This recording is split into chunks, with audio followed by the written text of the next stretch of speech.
परमेश्वर के दैनिक वचन। यद्यपि पृथ्वी पर मसीह परमेश्वर स्वयं के स्थान पर कार्य करने में समर्थ है, किंतु वो सब लोगों को देह में अपनी छवि दिखाने के आशय से नहीं आता है। वो सब लोगों को स्वयं का दर्शन कराने नहीं आता है। वो मनुष्य को अनुमति देने आता है कि वो उसका हाथ पकड़कर उसकी अगुवाई में चले। इस प्रकार नवीन युग में प्रवेश करें। मसीह के देह का कार्य स्वयं परमेश्वर के कार्य अर्थात देह में परमेश्वर के कार्य के लिए है और मनुष्य को समर्थ करने के लिए नहीं है कि वो उसकी देह के सार को पूर्णतः समझे। चाहे वो जैसे भी कार्य करे, वो उससे अधिक नहीं करता है जो देह के लिए प्राप्य से अधिक हो। चाहे वो जैसे भी कार्य करे, वो ऐसा देह में होकर सामान्य मानवता के साथ करता है तथा वो मनुष्य पर परमेश्वर की वास्तविक मुखाकृति को प्रकट नहीं करता है। इसके अतिरिक्त देह में उसका कार्य इतना अलौकिक या अपरिमेय नहीं है जैसा कि मनुष्य समझता है।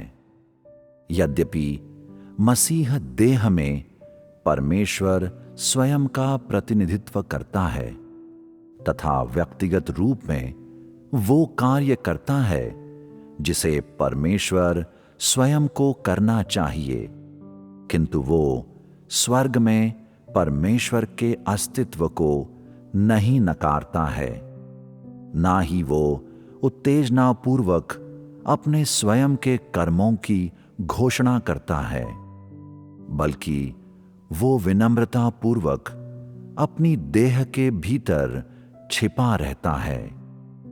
मसीह के अलावा जो मसीह होने का झूठा दावा करते हैं, उनके पास उसकी विशेषताएं नहीं होती है। अभिमानी तथा आत्म प्रशंसा करने के स्वभाव वाले झूठे मसीहों से तुलना करने पर यह स्पष्ट हो जाता है कि किस प्रकार की देह में वास्तव में मसीह है। जितने अधिक वे झूठे होते हैं, उतना ही अधिक इस प्रकार के झूठे मसीहे स्वयं का दिखावा करते हैं तथा लोगों को धोखा देने के लिए वे और अधिक संकेतों और चमत्कारों को करने में समर्थ होते हैं। झूठे मसीहों के पास परमेश्वर के गुण नहीं होते हैं। मसीह पर झूठे मसीहों से संबंधित किसी भी तत्व का दाग नहीं लगता है।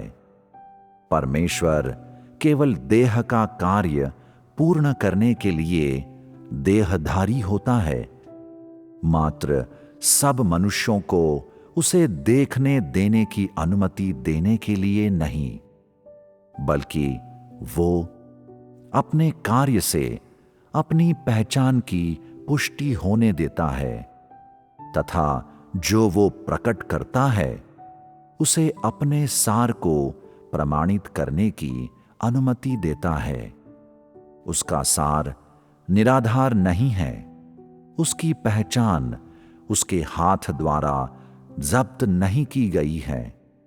ये उसके कार्य तथा उसके सार द्वारा निर्धारित की जाती है।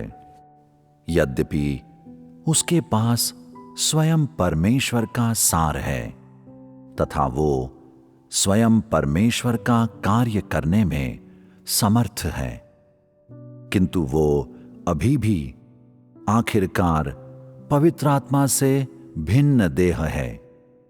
वो पवित्र आत्मा की विशेषताओं वाला परमेश्वर नहीं है। वो देह के आवरण वाला परमेश्वर है। इसलिए इस बात की परवाह किए बिना कि वो कितना सामान्य तथा कितना निर्बल है, तथा कैसे भी परमपिता परमेश्वर की इच्छा को खोजता है, उसकी दिव्यता अखंडनीय है। देहधारी परमेश्वर में न केवल सामान्य मानवता तथा उसकी निर्बलताएं विद्यमान रहती हैं, बल्कि उसकी दिव्यता की अद्भुतता तथा अपरिमेयता और साथ ही उसकी देह के सभी कर्म और भी अधिक विद्यमान रहते हैं।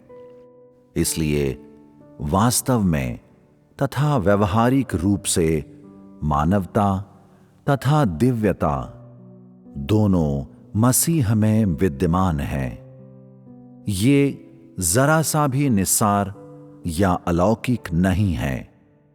वो पृथ्वी पर कार्य करने के मुख्य उद्देश्य के साथ आता है।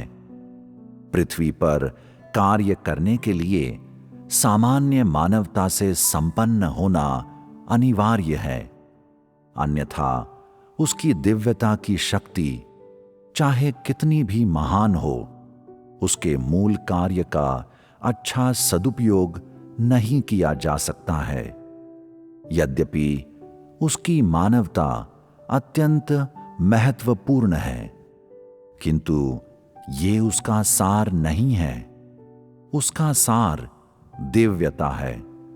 इसलिए जिस क्षण वो पृथ्वी पर अपनी सेवकाई करना आरंभ करता है, उसी क्षण वो अपनी दिव्यता के अस्तित्व को अभिव्यक्त करना आरंभ कर देता है। उसकी मानवता केवल अपनी देह के सामान्य जीवन को बनाए रखने के लिए है, ताकि उसकी दिव्यता देह में सामान्य रूप से कार्य कर सके। ये दिव्यता ही है जो पूरी तरह से उसके कार्य को निर्देशित करती है। जब वो अपना कार्य समाप्त कर लेगा, तो वो अपनी सेवकाई को पूर्ण कर चुका होगा। जिस बात को मनुष्य को जानना चाहिए वो है परमेश्वर के कार्य की संपूर्णता, तथा ये उसके कार्य के माध्यम से है कि वो मनुष्य को उसे जानने में सक्षम बनाता है।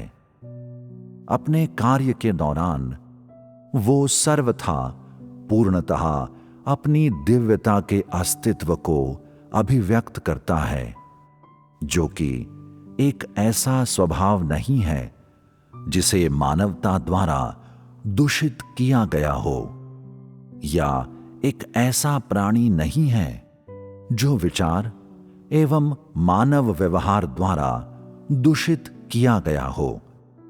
जब समय आता है कि उसकी संपूर्ण सेवकाई का अंत आ जाता है, तब तक वो पहले ही उस स्वभाव को उत्तमता से तथा पूर्णतः अभिव्यक्त कर चुका होगा, जिसे उसे अभिव्यक्त करना चाहिए। उसका कार्य किसी मनुष्य के द्वारा निर्देशित नहीं होता है। उसके स्वभाव की अभिव्यक्ति भी बिल्कुल स्वतंत्र है। मन के द्वारा नियंत्रित या विचार के द्वारा प्रक्रिया नहीं की जाती है, बल्कि प्राकृतिक रूप से प्रकट होती है। इसे किसी भी मनुष्य द्वारा प्राप्त नहीं किया जा सकता है। यहां तक कि यदि परिस्थितियां कठोर हों या स्थितियां आज्ञा नहीं देती हो, तब भी वो उचित समय पर अपने स्वभाव को व्यक्त करने में सक्षम है। वो जो मसीह है, मसीह के अस्तित्व को व्यक्त करता है, जबकि जो नहीं है उनके पास मसीह का स्वभाव नहीं है। इसलिए भले ही सभी उसका विरोध करें, या उसके प्रति अवधारणाएं रखे। मनुष्य की अवधारणाओं के आधार पर कोई भी इस बात से इनकार नहीं कर सकता है कि जिस स्वभाव को मसीह ने अभिव्यक्त किया वो परमेश्वर का है। वे सब जो सच्चे हृदय से मसीह का अनुसरण करते हैं या आशयपूर्वक मसीह को खोजते हैं, ये स्वीकार करेंगे कि अपनी दिव्यता की अभिव्यक्ति के आधार पर वो मसीह है। वे कभी भी उसके ऐसे किसी पहलू के आधार पर मसीह का इनकार नहीं करेंगे जो मनुष्य की अवधारणाओं के अनुरूप नहीं है। यद्यपि मनुष्य अत्यंत मूर्ख हैं, किंतु सभी जानते हैं कि यथार्थतः मनुष्य की इच्छा क्या है तथा परमेश्वर की ओर से क्या उत्पन्न होता है।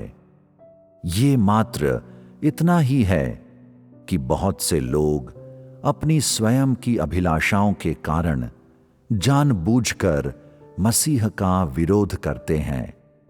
यदि इस कारण ना हो तो किसी एक भी मनुष्य के पास मसीह के अस्तित्व से इनकार करने का कारण नहीं होगा, क्योंकि मसीह द्वारा व्यक्त दिव्यता वास्तव में अस्तित्व में है तथा उसके कार्य सबकी नंगी आंखों द्वारा देखा जा सकता है।